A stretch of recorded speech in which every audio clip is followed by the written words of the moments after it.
Okay, the federal response to the train derailment in East Palestine, Ohio, has been absolutely disastrous.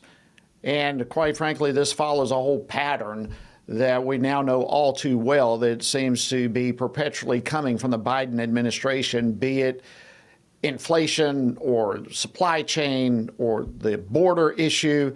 Bad events just keep happening. They keep piling up.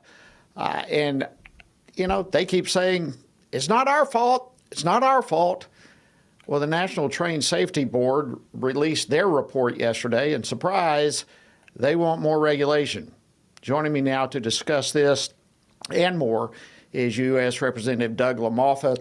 He serves on the House Transportation and Infrastructure Committee and also the Ag Committee and the Select Committee on Climate. He represents the 1st Congressional District of California.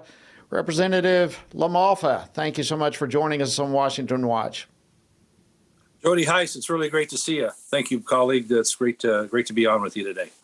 Well, likewise, always good to see you. And those of you who may not know, we were just one or two offices down the hall from one another and served on some committees together and had a lot of time. So, dear friend. All right, give me your thoughts on Mayor Pete and his response to this train derailment. Well, it's aggravating how much time went by before there was a real response by the proper entities to be part of this. Now the Federal Railway Association, the FRA got on it pretty quick, but the NTSB, I think they've gotten some answers as well. But what's really disconcerting is what's been coming from the White House and the Secretary of Transportation. Now, I don't want to go on about that. That's been hashed quite a bit. Biden hasn't even been there, and Mayor Pete shows up 2 or 3 weeks later. But the bottom line is, let's get down to what are the facts of the case in this train crash we have here, and the chemicals involved. So, as you mentioned right at the top, Jody, it was a deal where there's regulators can't wait to make new regulations on this and overreact. In the meantime, all we generally hear about from the administration and even the Democrats in Congress is we talk about, we got race issues, we got gender issues, we got climate change, or we got to blame Trump.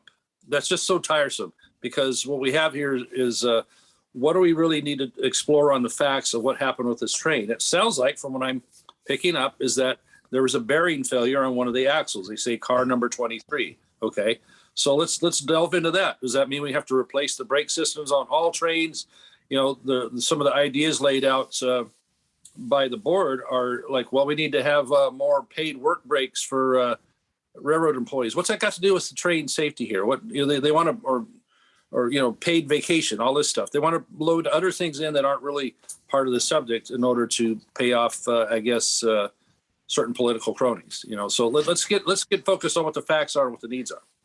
Yeah, absolutely. And, one of the things that I keep hearing, I'm sure you do as well, is the fact that you brought up that is taken, seems like forever, for Mayor Pete to show up, and the president still has not found time in his schedule to visit the accident site there in East Palestine. In fact, here's what White House Press Secretary Karine Jean-Pierre, here's how she explained things. There's bipartisan support for winning this war. So I guess I'm just struggling to understand why the president wouldn't go to East Palestine. And does it simply not meet the bar for a presidential visit? Look, I want to be very clear here. There's no reason to struggle, I don't think, on this question. Well, I mean, that's just bizarre. It's like, I want to be clear. It's like, what in the world is she trying to say? There is no excuse. Look, nobody explains or no one blames Mayor Pete nor the president for the accident, but there is reason for great concern for their response in all of this. What are your thoughts with this? Well, if the response is going to be just more regulations that don't even hit the target here, let's get down to, and what I hope to do in committee. Now, me and several of my colleagues, we already have a letter into NTSB asking a lot of specific questions on how the issue was addressed, what people signed off on. For example, Jody, the biggest problem here to me is the decision that was made to torch the chemicals that were involved in the crashed rail cars. Okay.